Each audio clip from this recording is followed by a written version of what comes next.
పరిశుద్ధాత్మ దేవునితో నీవు ఉండగలిగినప్పుడు, పరిశుద్ధాత్మ సహవాసంలో నీవు ఉండగలిగినప్పుడు, నా జీవితంలో 2008 సంవత్సరం నుంచి కూడా పరిశుద్ధాత్మను ఎంతగానో ప్రేమిస్తా ఉన్నా. పరిశుద్ధాత్మ అంటే నేను చాలాసార్లు చెప్పా, ఇప్పుడు కూడా చెప్తున్నా, ఆ పేరు వినగానే ఒక పిచ్చి, బంగారం పిచ్చి ఉన్నట్టు నాకు పరిశుద్ధాత్మ యొక్క పిచ్చి ఉంటుంది.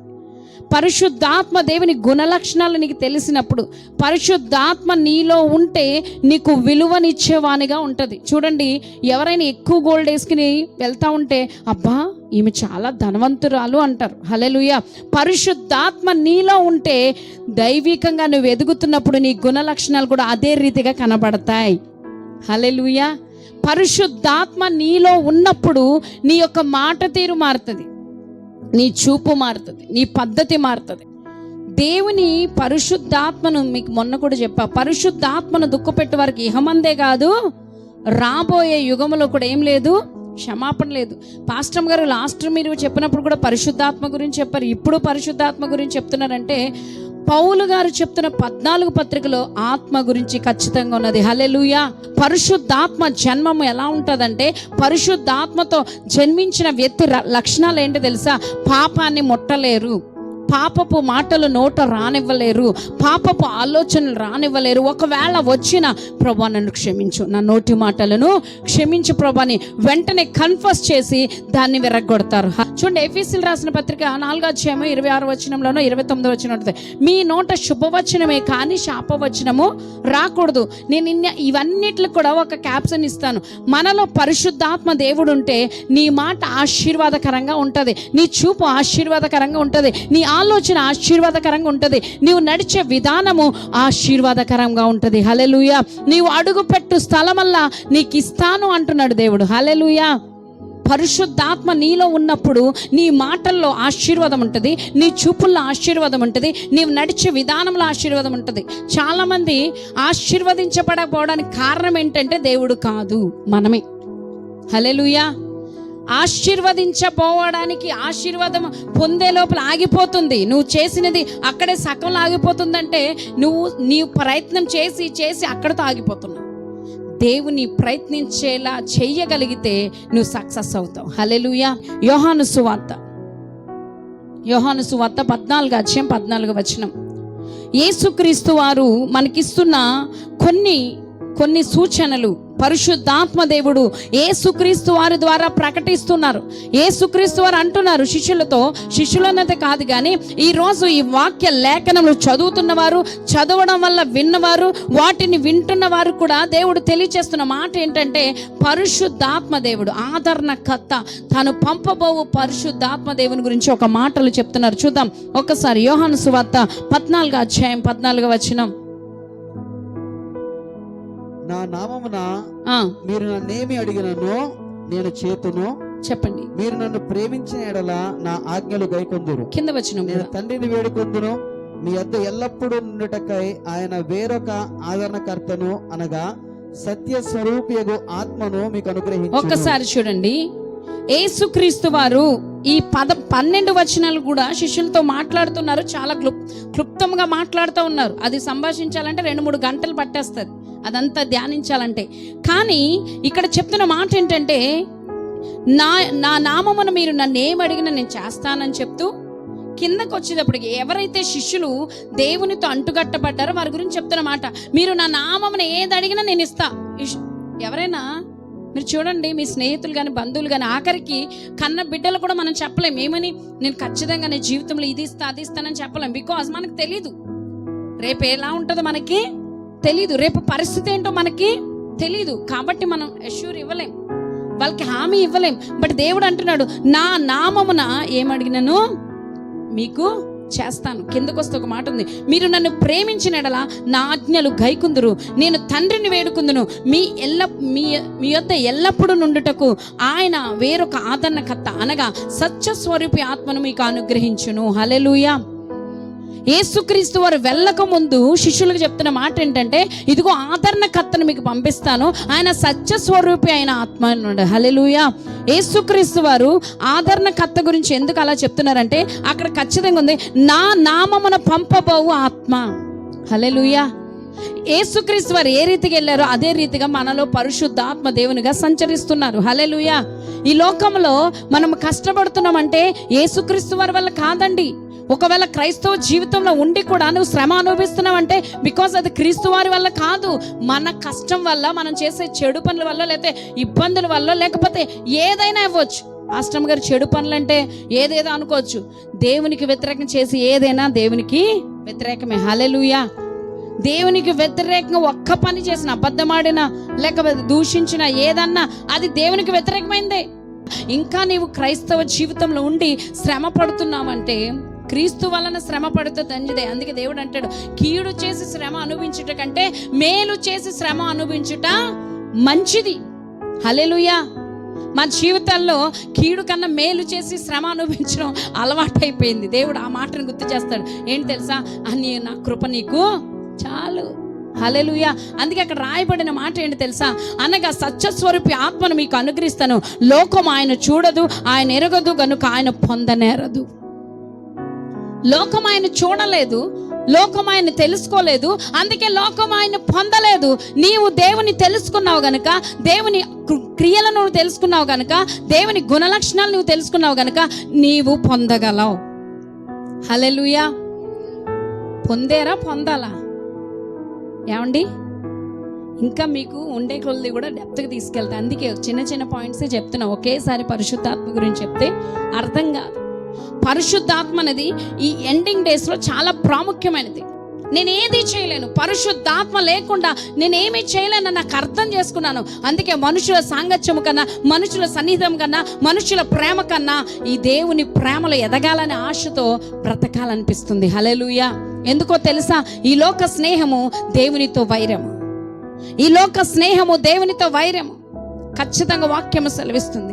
చూడండి, అక్కడ రాయబడిన మాట, లోకం ఆయన చూడలేదు, ఆయన ఎరగదు గనుక ఆయన పొందనేరదు. మీరు ఆయనను ఎరిగిందురు, ఆయన మీతో కూడా నివసించును, మీలో ఉండును. హల్లెలూయా. మొన్నటి దినాన్ని చెప్పాను, ఎక్కడున్నారు యేసయ్య? ఎక్కడున్నారండి? మనలో ఉన్నారు. నీలో ఉన్నవాడు ఈ లోకంలో ఉన్న వాటి కంటే గొప్ప. చెప్పండి, మనలో ఉన్నవాడు ఈ లోకంలో ఉన్న వాటి కంటే గొప్పవాడు. ఎప్పుడైతే ఆ వాక్యాన్ని కన్ఫెస్ చేస్తారో, ఎప్పుడైతే ఆ వాక్యాన్ని ప్రార్థిస్తారో, మీకు ఏదైనా వాక్యం కనబడ్డది, ఈరోజు మీరు ఎంతో కష్టంతో ఇక్కడికి వచ్చి కూర్చున్నారు, ఈరోజు ఈ వాక్యం ద్వారా దేవుడు మాట్లాడాడు, వినేసి వెళ్ళిపోవడం కాదు. నాలో ఉన్నవాడు ఈ లోకంలో ఉన్న వాటి కంటే గొప్పవాడు, నాలో ఉన్నవాడు ఈ లోకంలో ఉన్న సమస్య కంటే గొప్పవాడు, నా అప్పు కన్నా గొప్పవాడు, నా నింద కన్నా గొప్పవాడు, నా బ్రతుకు కన్నా గొప్పవాడని నీవు ఆయన మహిమ పరచగలిగితే ఆయన నిన్ను హెచ్చిస్తాడు. హల్లెలూయా. ఏ రీతిగా హెచ్చిస్తాడు తెలుసండి? బెంజికార్లు ఇచ్చి కాదు, మొదటగా నీకు సమాధానం ఇచ్చి హెచ్చిస్తాడు. హల్లెలూయా. మనిషికి కావాల్సింది కోట్లు కాదండి, గుండెల్లో సమాధానం. హల్లెలూయా. అందుకే ఓ పాట ఉండదు కదా, గుండె నిండా యేసు ఉంటే కన్నీళ్ళే ముత్యాలు. యేసయ్య నీలో ఉన్నాడు అనుకోండి, నీ కష్టమే నీకు ముత్యాలుగా మార్చబడుతుంది. హల్లెలూయా. ఈరోజు నువ్వు కన్నీరు కారుస్తావు, బికాజ్ ఒకాన్ రోజు అవి ముత్యములుగా మార్చబడతాయి. నీ కన్నీరు మనుషుల దగ్గర వ్యర్థం చేయడం కన్నా నీవు దేవుని దగ్గర ఏడిస్తే అది ఖచ్చితంగా ప్రతిఫలాన్ని ఇస్తుంది. ఏమండి పాస్టర్ గారు, మీరు ఇంత ఖచ్చితంగా ఎలా చెప్తున్నారంటే, నా సమస్యలో నేను ఏడ్చినప్పుడు వెంటనే జవాబులు చూశాను. వితౌట్ ప్రాక్టీస్ లేకుండా టీచింగ్ చేయలేరు, ప్రాక్టీస్ లేకుండా ఏ పని చేయలేరు. ఎగ్జామ్కి వెళ్ళి వారు చదవకుండా వెళ్తే వారి బ్రతుకులో రాయలేరు. అది వంట చేయడం కూడా ప్రాక్టీస్ ఉంటేనే చేయగలుగుతారు. నువ్వు చేసే పనిలో నీకు ఆ ప్రావీణ్యత, ఆ యొక్క నైపుణ్యం నీకు ఉంటేనే చేయగలుగుతావు. హల్లెలూయా. పరలోకం వెళ్ళాలంటే ఇక్కడ ముసుకేసుకునో బైబిల్ పట్టుకుని వెళ్తే అవ్వదు, ప్రార్థించాల్సిందే, పరిశుద్ధాత్మతో సహవాసం చేయవలసిందే. నీవు ఈ లోకాన్ని విడిచిపెడితేనే పరిశుద్ధాత్మతో ఉండగలుగుతావు. ఈ లోకంలో నా స్నేహితులు, నా బంధువులు, నా రక్త సంబంధులు, నా భర్త, నా బిడ్డలు, నా లోకం అని ఆలోచించినంత కాలం పరిశుద్ధాత్మ దేవుడు ఉంటాడు, కానీ పరిశుద్ధాత్మను దుఃఖపెట్టేవారుగా మనం ఉండకూడదు. హల్లెలూయా. ఈరోజు ఎవరికి మొదటి స్థానం ఇస్తున్నాం మన జీవితాల్లో? నిద్రకి, స్నేహితులకి, మొబైల్స్కి, విందు వినోదాలకి, వస్త్రధారణకి, గృహాలకి. అవునా కాదా? మనుషులు పై రూపాన్ని లక్ష్య పెడతారు, బట్ దేవుడు నీ హృదయాన్ని లక్ష్య పెడతాడు. హల్లెలూయా. నీ వస్త్రం ఈరోజు కాటన్ చీర కట్టుకున్నా వెళ్ళిపోద్ది, పట్టు చీర కట్టుకున్నా వెళ్ళిపోద్ది. ఈరోజు చల్దన్నం తిన్నా వెళ్ళిపోద్ది, లేకపోతే పరమాన్నం తిన్నా వెళ్ళిపోద్ది. అవి వాటిని బట్టి నువ్వు ఆలోచించొద్దు. అందుకే దేవుడు అంటాడు, అడవి ఏంటంట, ఆకాశ పక్షులను చూడము, అవి విత్తవు, కొయ్యవు, కొట్లలో కూర్చుకునవు. వాటిని పోషించుతున్న దేవుడు నిన్ను పోషించడానికి ఇంకా శ్రేష్ఠుడై ఉన్నాడు. హల్లెలూయా. నువ్వు నమ్మవలసింది ఎవరినో తెలుసా? వాక్యాన్ని. వాక్యము రెండంచులు గల ఖడ్గమై నీ హృదయంలో వెళ్ళినప్పుడు అది పని చేస్తుంది. ఈరోజు వాక్యం వింటారు, అందుకే వాక్యం విని విడిచిపెట్టే వారు ఉంటే దీవించబడలేం. మందిరంలో వాక్యం వింటారు, అంటారు ఈరోజు నాతోటి దేవుడు మాట్లాడాడండి అంటారు. ఇంటికి వచ్చాక ఇంకేంటి పిన్నిగారు, అయిపోయింది. లోకం ఆలోచన, లోక మాటలు, లోక తలంపులు, లోక క్రియలు. నీవు నడవలసిన అడుగు ఒకటి నీవు క్రమంగా వేయగలిగితే రెండో అడుగు పరిశుద్ధాత్మ దేవుడు వేపిస్తాడు. హల్లెలూయా. చూడండి 17వ వచనం కూడా చూద్దాం. లోకం ఆయన చూడదు, ఆయన్ని ఎరుగుదు గనుక ఆయన పొందనేరదు. మీరు ఆయన ఎరుగుదురు గనుక ఆయన మీతో కూడా నివసించును, మీలో ఉండును, మిమ్మల్ని అనాథగా విడువుడు, మీ యొద్దకు వత్తును. కొంతకాలము లోకము నన్ను మరి ఎన్నడూ చూడదు, అయితే మీరు నన్ను చూతురు. నేను జీవించుచున్నాను గనుక మీరు జీవిస్తారు. హల్లెలూయా. లోకము చూడలేదు, లోకము పొందలేదు, లోకము గ్రహించలేదు. నేను జీవిస్తున్నాను కనుక నాలో ఉన్నవాడు ఫలించువాడుగా ఉన్నాడు, జీవించువాడుగా ఉన్నాడు, ఆశీర్వదించేవాడుగా ఉన్నాడు. హల్లెలూయా. ఆయనలో ఉంటే ఒకవేళ మీరు అనుకోవచ్చు, ఈరోజు నా జీవితంలో బాగాలేదు, నేను అన్నీ విడిచిపెట్టి దేవుని దగ్గరికి వచ్చానని నీవు అనుకుంటాను. త్యాగం చేసిన త్యాగమూర్తిగా ఫీల్ అవ్వద్దు. ఆయన 2024 సంవత్సరాల క్రితమే నీ కొరకు నా కొరకు త్యాగం చేశాడు. ఆయన సమస్తము జయించి ఉన్నాడు. హల్లెలూయా. సింపతి చేయొద్దండి. పాస్టమ్ గారుగా నా జీవితంలో నేనేమి త్యాగం చేయలే, స్వార్థంతో దేవుని దగ్గరికి వచ్చా, నిస్వార్థంగా బ్రతకడం నేర్చుకున్నా. హల్లెలూయా. 10 మంది కాదు, లక్షల మంది ముందు కూడా ఇదే మాట చెప్తా. స్వార్థంతో దేవునిలోకి వచ్చా, నిస్వార్థంగా బ్రతకడం నేర్చుకున్నా. నా కుమార్తె చావు బతుకులు ఉన్నప్పుడు నేను భయపడ్డాను, అయ్యో నా కుమార్తెకి ఏమన్నా అయిపోద్దేమో. అప్పుడు తెలిసింది దేవునిలో లేకపోతే శాపం వస్తుందని, దేవునిలో లేకపోతే శాపము కుటుంబాల్లో విచ్ఛిన్నం అవుతుందని తెలిసింది. ఆ శాపము నా బిడ్డల మీద ఉండకూడదని నేను దేవునిలోకి వచ్చా. ఈరోజు ఆ శాపాన్ని విరగ్గొట్టే శక్తి దేవుడు మనలోనే ఉంచాడు. హల్లెలూయా. హల్లెలూయా. శాపం ఎక్కడుందో తెలుసా? మన నాలుకలోనే ఉంది. ఎక్కడుందండి? ఏమండి ఎక్కడుంది? ఎక్కడుంది? నువ్వు ప్రార్థించే పెదవులతో ఉంటే ప్రతిఫలం దేవుడు ఖచ్చితంగా ఇస్తాడు. శపించే పెదవులుగా ఉన్నాయా? ఆ శాపం ఎదుటి వారికి ఎప్పటికీ వెళ్ళదు, ఏదో రోజు అది మనల్ని చూడుతుంది. అది గమనించండి. దేవుడు ఖచ్చితంగా చెప్తున్నాడు. చాలామంది చేసే పని ఏంటో తెలుసా? నేను చాలామందికి చెప్తాను, నా ముందు బూతులు మాట్లాడొద్దండి, నాకు చాలా కోపం వస్తుంది, అనిపిస్తుంది ఏదైనా ఉంటే వేసేయాలనిపిస్తుంది, మరి అంత కోపం వస్తుంది. ఎందుకు వస్తాయి? నువ్వు ఆత్మలో ఎదిగినప్పుడు బూతులు నీ నోటంటే ఎందుకు వస్తాయి? పనికిరాని మాటలు ఎందుకు వస్తాయి? నువ్వు పాస్టర్ గారి దగ్గరికి వచ్చినప్పుడు ఎంత పద్ధతిగా మాట్లాడితే ఎక్కడో నోరు జారుతారు. నువ్వు మాట్లాడే మాట ప్రభు దగ్గర ఉన్నది ప్రజల దగ్గర ఉండాలి, సేవకుని దగ్గర అలాగే ఉండాలి. హల్లెలూయా. హల్లెలూయా. హల్లెలూయా. చూద్దాం, ముందరికి వెళ్దాం. కోపం ఏం లేదు కదా నా మీద? ఒక్కసారి 25 వచనం, 14-25. నేను మీ యొద్ద ఉండగానే ఈ మాటలు మీతో చెప్పు తిని, ఆదరణకర్త అనగా తండ్రి నా నామమును పంపబోవు పరిశుద్ధాత్మ సమస్తము మీకు బోధించి నేను మీతో చెప్పిన సంగతులను మీకు జ్ఞాపకం చేయను. హల్లెలూయా.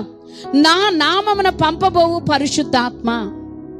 నేను ఏదైతే ఈ లోకంలో మీకు చెప్పానో మీరు మర్చిపోతారు.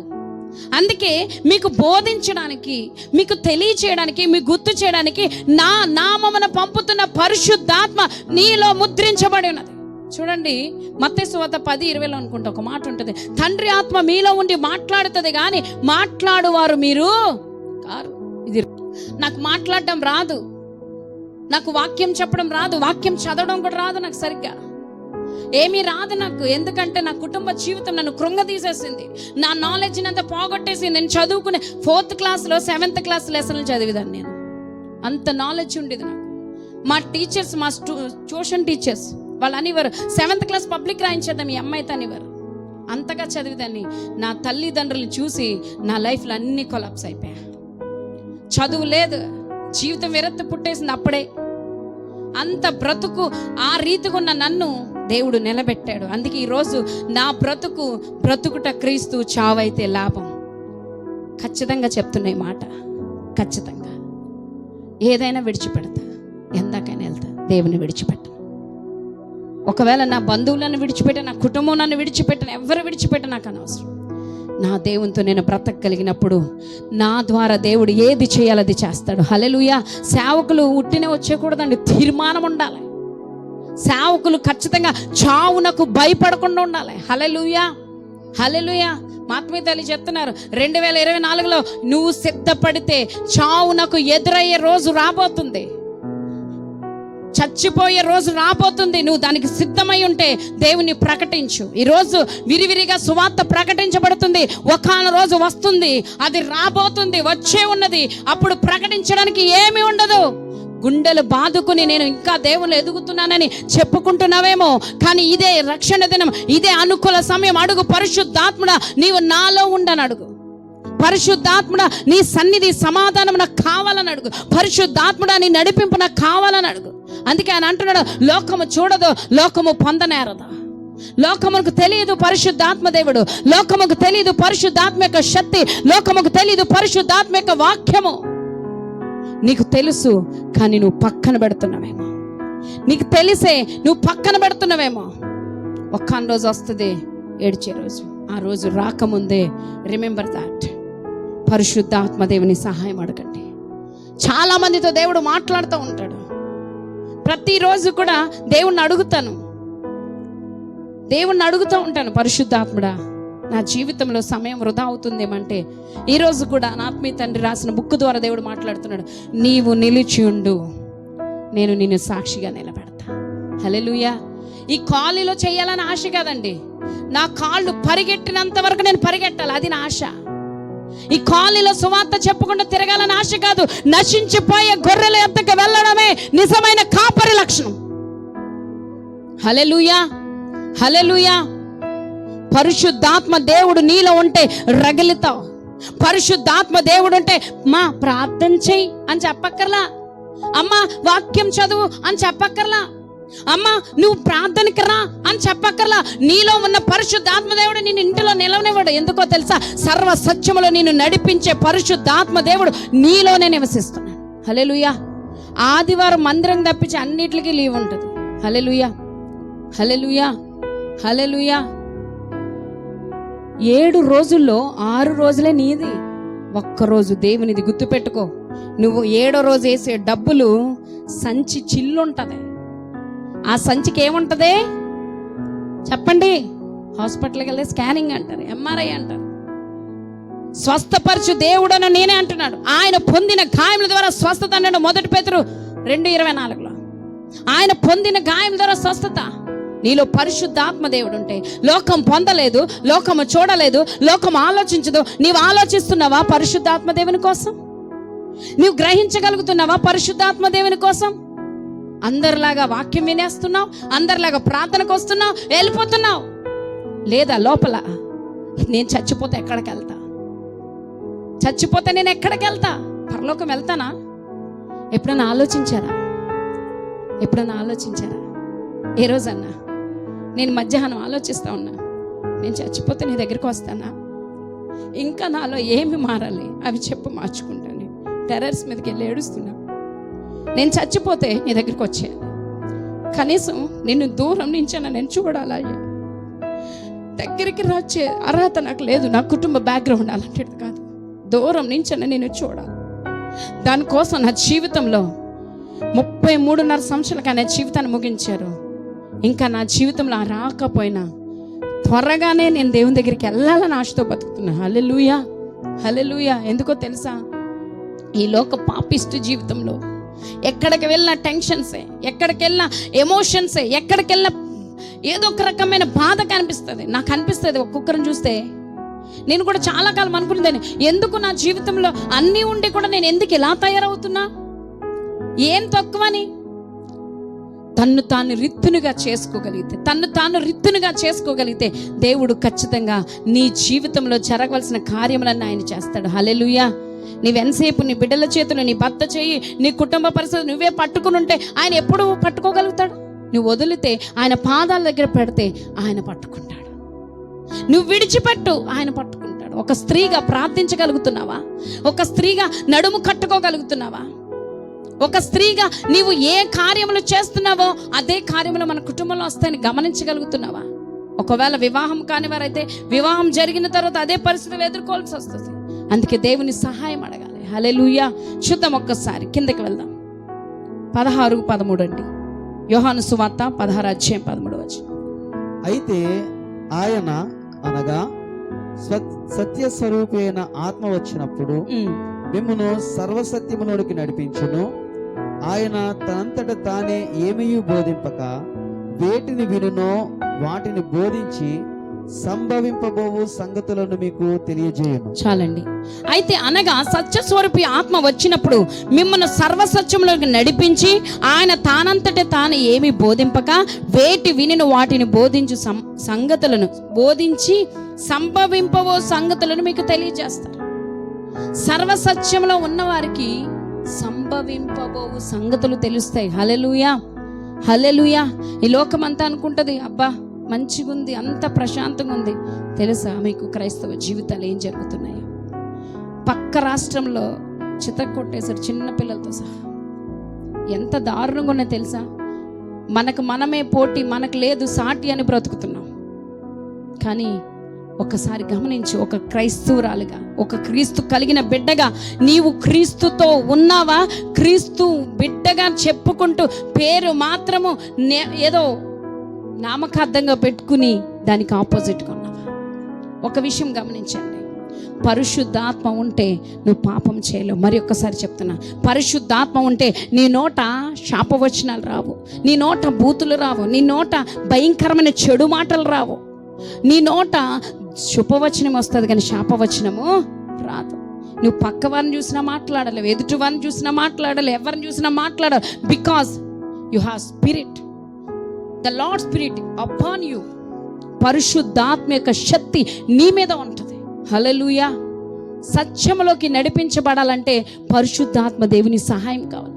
పాస్టర్ గారు ఇన్ని చెప్తున్నారు కదా, పరిశుద్ధాత్మ ఉందంటే ఉంది. మరి మనం ఏం చేస్తున్నాం? వాక్యాన్ని వింటున్నామా? దాన్ని పట్టుకుంటున్నామా? ఒకరోజు తెల్లవారుజామున 2:45 నేను ప్రేయర్కి లేసినప్పుడు ఒక మాట నన్ను భయంకరంగా తాకుతూ ఉంది. ఆ మాట నేను పలుకుతున్నా, నాకు తెలియకుండా the lord spirit upon me because he has anointed మీ. పరిశుద్ధాత్మ దేవుడు, ప్రభు ఆత్మ నా మీద ఉన్నది. ఆయన నన్ను అభిషేకించడం, బీదలకు స్వార్థ ప్రకటించడానికి. నాకు తెలియకుండానే ఆ మాట చెప్తూ నేను తల మీద చేపెట్టుకుని ప్రార్థన చేసుకుంటా ఉన్నా.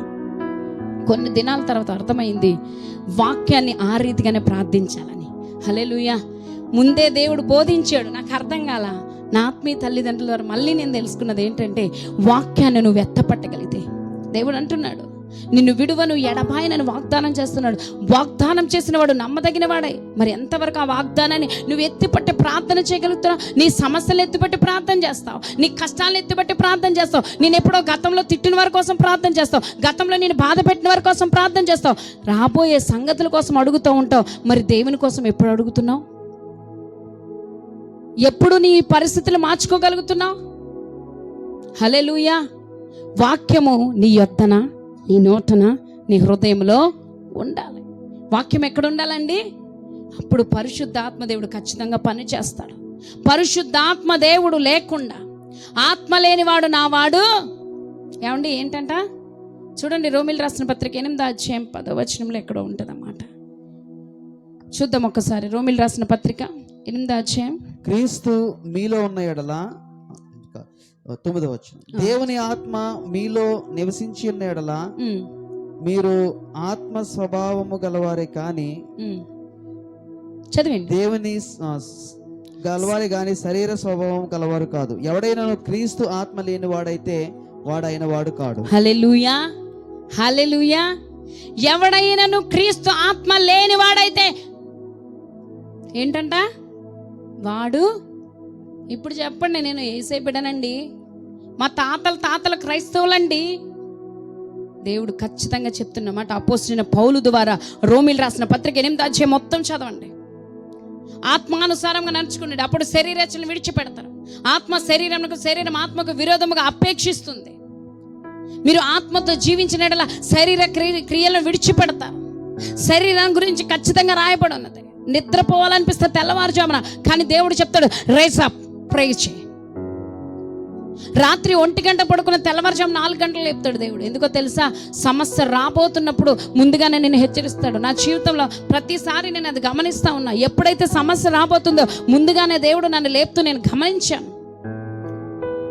చాలాసార్లు ప్రభా ఈరోజు ప్లీజ్ ప్రభా, ఇందాకే కదా పడుకున్నా, 2కి 1కి కదా పడుకున్నా, 4కి లేపుతున్నా, 3కి లేపుతున్నా అనిపిస్తుంది. ఒకరోజు అయితే మా అత్తయ్య గారి ఫోటో ఉంటుంది ఫ్రేమ్, అది నెత్తి మీద పడ్డదండి. వచ్చి ప్రేయర్కి లేగలేదని నేను వెంటనే నవ్వుకున్నా. ప్రేయర్కి లేగలేదని నెత్తి మీదే వేసే వచ్చి అని చెప్పి నవ్వుకుని లేసి వచ్చేసాను బయటికి. హల్లెలూయా.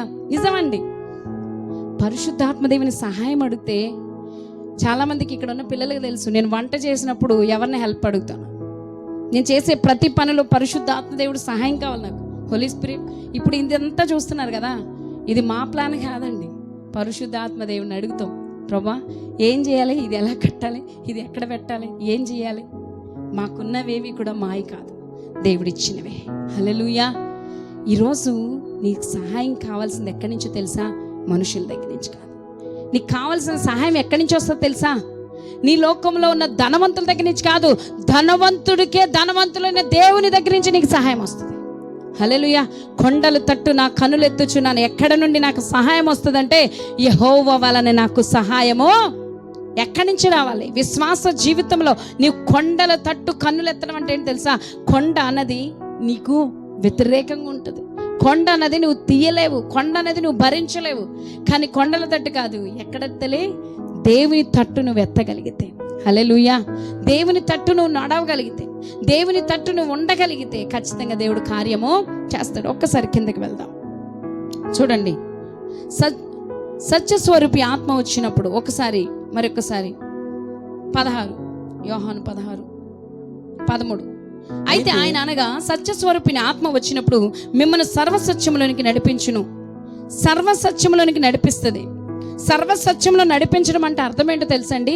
ఏది నిజమో ఏది అబద్ధమో ఎలా ఉండాలో చెప్తుంది. మీరు ఒక క్వశ్చన్ చెప్పండి, మీరు ఏ ఆత్మీయ విషయంలో ఏ క్వశ్చన్ అడిగినా నేను పాస్టర్ సిద్ధంగా ఉన్నాను చెప్పడానికి. నువ్వు ఆత్మీయంగా ఎదగడానికి మేము ఎంతైనా సహకరిస్తాం. పాస్టర్ గారు నేను ఇన్ని గంటల ప్రార్థన చేయాలి, రండి ప్రార్థన చేద్దాం. పాస్టర్ గారు ఇన్ని 100 అధ్యాయాలు చదవాలి, రండి చదువుదాం. ఓపెన్ ఛాలెంజ్ చేసి చెప్తాం. ఎన్ని 100 అధ్యాయాలు చెప్తారు, రండి కూర్చోండి మాతో పాటు. ఎన్ని గంటలు ప్రార్థన చేస్తారు, రండి మీతో పాటు మేము ప్రార్థన చేస్తాం. బికాజ్ ప్రార్థన అనేది ఒక నీరులా మార్చబడ్డది మా జీవితాల్లో. వాక్యం అన్నదే మాకు ఏ రీతిగా ఉందో తెలుసండి? ఈ లోకంలో మ్యాగజైన్ టైప్ కాదు. ఆ వాక్యంలోకి వెళ్ళినప్పుడు ఆ వాక్యం మనల్ని ఎలా చేస్తుందంటే, ఉదయకాల సమయంలో యెహోషువ గురించి చదువుతున్నా, యెహోషువ గ్రంథం చదువుతున్నా. యెహోషువ ఎల్లప్పుడూ దేవునితో సహవాసం చేసినవాడు. యెహోషువ దేవునితో మాట్లాడినవాడు. యెహోషువ దేవుని స్వరాన్ని విన్నాడు. అందుకే ఇశ్రాయేలుని నడిపించగలిగాడు. అక్కడికి వచ్చి యోర్దాను దాటాలి. యెహోవా అంటున్నాడు, యోర్దానులో మీరు అడుగు పెట్టండి. యోర్దాను దాటినప్పుడు ఒక రాళ్ళు తీసుకొచ్చి అక్కడ కుప్పగా వేయండి.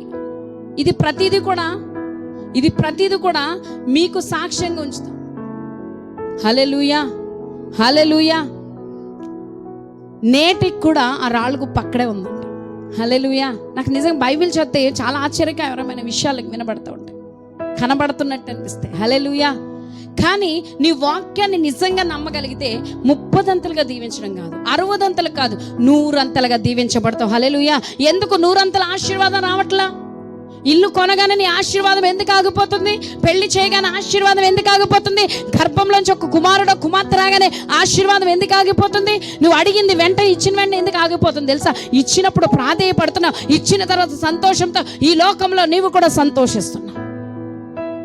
ఇచ్చినప్పుడు సంతోషించడమే కాదు, ఇచ్చిన తర్వాత కూడా ఆయన కృతజ్ఞతలు చెల్లించగలిగితే.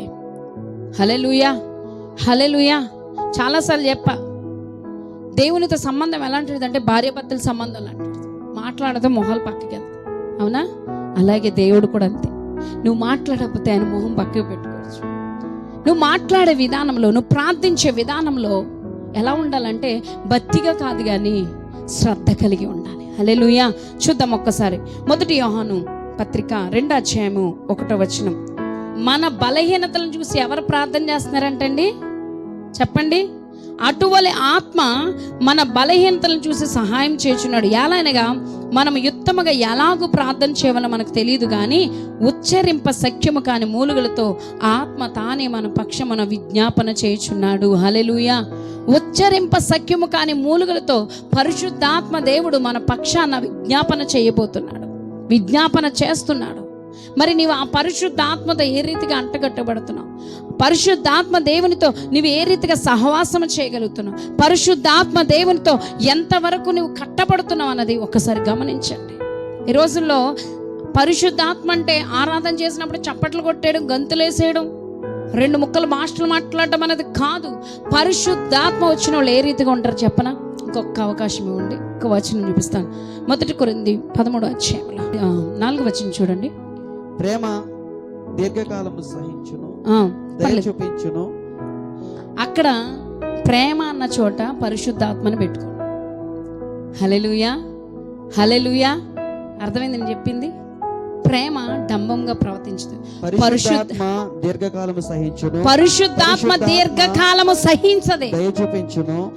పరిశుద్ధాత్మ మత్సరపడదు, పరిశుద్ధాత్మ మత్సరపడదు, పరిశుద్ధాత్మ డంబముగా ప్రవర్తించదు, పరిశుద్ధాత్మ డంబముగా ప్రవర్తించదు, పరిశుద్ధాత్మ ఉప్పొంగదు, పరిశుద్ధాత్మ ఉప్పొంగదు. హల్లెలూయా. పరిశుద్ధాత్మ దేవుని గురించి నేను ప్రేయర్ చేస్తున్నప్పుడు అదే ప్లేస్లో కూర్చుని నాకు ప్రేమ అన్న పక్కన తీస్తే పరిశుద్ధాత్మ. అందుకే 1 కొరింథీ 3:16 ఏముంటది? మీరు దేవుని ఆలయమై ఉన్నారనియు దేవుని ఆత్మ మీలో నివసించున్నాడనియు. దేవుని ఆత్మ మీలో నివసిస్తుంది. దేవుని ఆత్మ ఎక్కడ నివసిస్తుంది? దేవుని ఆత్మ, దేవుడు లోకాన్ని ఎంతో ప్రేమించినది ఎక్కడ? యోహాను 3:16. అది కూడా తీయండి ఒకసారి. యోహాను సువార్త 3:16లో కూడా ఒక మాట ఉంటుంది, అది చెప్పి నేను ముగిస్తాను. హల్లెలూయా, హల్లెలూయా. దేవుడు లోకమును ఎంతో ప్రేమించెను, కాగా ఆయన తన అద్వితీయ కుమారునిగా పుట్టిన వాని యందు విశ్వాసం ఉంచి ప్రతివాడును నశింపక నిత్య జీవం పొందినట్లు ఆయనను అనుగ్రహించారు. హల్లెలూయా. దేవుడు లోకాన్ని ఎంతగానో ప్రేమించాడు. దేవుడు లోకాన్ని ప్రేమించింది ఎందుకో తెలుసా? లోకంలో నీ గురించి నా గురించి దేవుడు వచ్చాడు. హల్లెలూయా. ఈ లోకంలో చెట్ల కోసమో పుట్టల కోసమో జంతువుల కోసమో దేవుడు రాలా. ఆయన స్వరూపమందు సృష్టించిన నీ కోసం నా కోసం వచ్చాడు. హల్లెలూయా. స్త్రీలేం తక్కువ కాదండి, స్త్రీ కూడా ఆయనే సృజించారు. పురుషుని సృజించినట్టు స్త్రీని సృజించారు. స్త్రీలు ఏంటంటే నేను తక్కువ దాన్ని, పనికిరాందని తక్కువ తక్కువ తక్కువ తక్కువ చేసుకుంటూ శప్పించుకుంటూ ఉంటారు. క్రీస్తులో ఉన్నవారు నూతన సృష్టి. చెప్పండి, నేను క్రీస్తులో ఉన్నాను, నేను నూతన సృష్టి. నీవు మారలేవు అనుకుంటున్నావు కదా, దేవుడు నేను మారుస్తాడు. హల్లెలూయా, హల్లెలూయా. నా జీవితంలో ప్రార్థన చేయలేనని నీవు అనుకుంటున్నావు కదా, నీ వల్ల కాదు, కానీ పరిశుద్ధాత్మ దేవుని వల్ల కావుతుంది. హల్లెలూయా. నువ్వు చేయలేవు ప్రార్థన, నేను కూడా అంతే. నేను అనుకుందాను, ప్రభా నాకు తెలియకుండానే నేను ప్రార్థన గంటలు గంటలు చేసేయాలనుకుందాను, చేయలేకపోయేదాన్ని. ఎందుకంటే నేను అన్న మాట ముందు వస్తుంది. ఇప్పుడు పరిశుద్ధాత్మ నాలో ఉండి ప్రార్థన చేస్తే గంటలు కాదు, ఎన్ని గంటలైనా చేయగలుగుతాం. హల్లెలూయా. 1 అధ్యాయం కాదు, 100 అధ్యాయాలైనా చదవగలుగుతాం. పరిశుద్ధాత్మతో నీవు సహవాసం చేసినప్పుడు, పరిశుద్ధాత్మతో నీవు ఉన్నప్పుడు పరిశుద్ధాత్మ డంబంగా ప్రవర్తించదు, పరిశుద్ధాత్మ అమర్యాదగా మాట్లాడదు, పరిశుద్ధాత్మ ఉప్పొంగదు, పరిశుద్ధాత్మ దూషించదు, పరిశుద్ధాత్మ ఇతరుల మీద నిందలు వెయ్యదు, పరిశుద్ధాత్మ అక్కడ మాటలు ఇక్కడ చెప్పదు, పరిశుద్ధాత్మ ఇతరులను హేళన చేయదు. పరిశుద్ధాత్మ యొక్క లక్షణాలు ఏంటి తెలుసా? బైబిల్ ఉన్న ప్రతి మంచి లక్షణం పరిశుద్ధాత్మదే. హల్లెలూయా. ఎందుకండి పాస్టర్ గారు పరిశుద్ధాత్మ పరిశుద్ధాత్మ పరిశుద్ధాత్మ అంటున్నారంటే? యేసుక్రీస్తు వారు అంటున్నారు, ఇదిగో నేను వెళ్తే గానీ సత్య స్వరూపి ఆత్మ రాదు, ఆదరణకర్త రాడు, నా నామమున పంపబోవు పరిశుద్ధాత్మ దేవుడు నీలో ఉంటాడు. హల్లెలూయా. ఇప్పుడు ఆ పరిశుద్ధాత్మ దేవుని గురించి ఎత్తకుండా 40 రోజులు యేసయ్య సిలువలో ఏంటి ఏం పాట? అపరాధిని యేసయ్యా, ఇంకా అపరాధివే. హల్లెలూయా. ఆయన 40 దినాలు చనిపోయింది అపరాధిగా నిన్ను నిరాపరాధిగా చేయడానికి. ఆయన 40 దినాలు ఉపవాసం ఉండి సిలువకెక్కింది, ఆయన సిలువలో మరణించింది నిన్ను ఉన్నతమైన స్థానంలో ఎక్కించడానికి. ఆయన సిలువలోకి ఎక్కింది నీ జీవితాన్ని బాగు చేయడానికి, నీ శాపాన్ని కొట్టడానికి. తానే శాపగ్రస్తుడయ్యాడు, తానే మన కోసం అన్ని భరించి ఉన్నాడు. ఇంకా నా పాపాలు, నా కష్టాలు, నా దోషాలు, నేను చేసిన గతకాల పాపాలని నేను అనుభవిస్తున్నాను అనొద్దు. దేవుడు సమస్తము జయించి ఉన్నాడు. హల్లెలూయా. ఎప్పుడు కూడా ఒక మాట ఉండాలి మీ నోట్లో, ఏంటి తెలుసా? నాలో ఉన్నవాడు ఈ లోకంలో ఉన్న వాటి కంటే గొప్పవాడు. నాలో ఉన్నవాడు ఈ లోకంలో ఉన్న వాటి కంటే గొప్పవాడు. నా శాపము కంటే, పాపము కంటే, అన్నిటికంటే గొప్పవాడు నా దేవుడని నీవు చెప్పగలిగితే, ఆదరణకర్త నీలో ఉండగలిగితే, సత్యస్వరూపి ఆత్మ నీలో ఉండగలిగితే, ఉండలేదంటలేదని ఉంది, దాన్ని పోషించే విధానం. ఇక్కడ మొక్క వేశారు, దానికి నీళ్ళు వేయకపోతే రోడ్డు మీదే కదండి, అది పెరిగితే పెరుగుతుంది, లేక లేదు. మన గార్డెన్లో చూడండి, ఆ మొక్కలకు నీళ్ళు వేయలేదు, మొత్తం పాడైపోయినాయి. ఎందుకంటే దేవుడు నిన్ను ప్రత్యేకంగా ఏర్పరచుకున్నాడు. ఈ లోకంలో అనేక మంది ఉన్నారు కదా, ఎందుకు నీవే క్రైస్తవ జీవితం కలిగి ఉన్నావు? ఎందుకు నిన్ను దేవుడు పదే పదే లాగుతున్నాడంటే నీవు ఆయన సొత్తు. హల్లెలూయా. అందుకే పరిశుద్ధాత్మిక సహవాసం మనకు ఉండాలి, వాక్య అనుభవం మనకు ఉండాలి, వాక్య జ్ఞానం మనకు ఉండాలి. ఏది పడితే అది వినడం కాదు. వాక్యంలో నిజంగా వాక్యం చెప్తున్నది కరెక్టేనా? అది నిజంగా వాక్యంలో ఉన్నదా? వాక్యంలో ఉండి బోధిస్తున్నారా లేదా అనేది తెలుసుకోవాలి. లేదా వాక్యం చదువుతున్నప్పుడు నిన్ను నువ్వు చూసుకోవాలి. వాక్యం ఎలాంటిది తెలుసండి? అర్థం లాంటిది. వాక్యం ఎప్పుడు పక్కన వాళ్ళ గురించి చదవద్దు, మన కోసం మనం చదువుకోవాలి. హల్లెలూయా.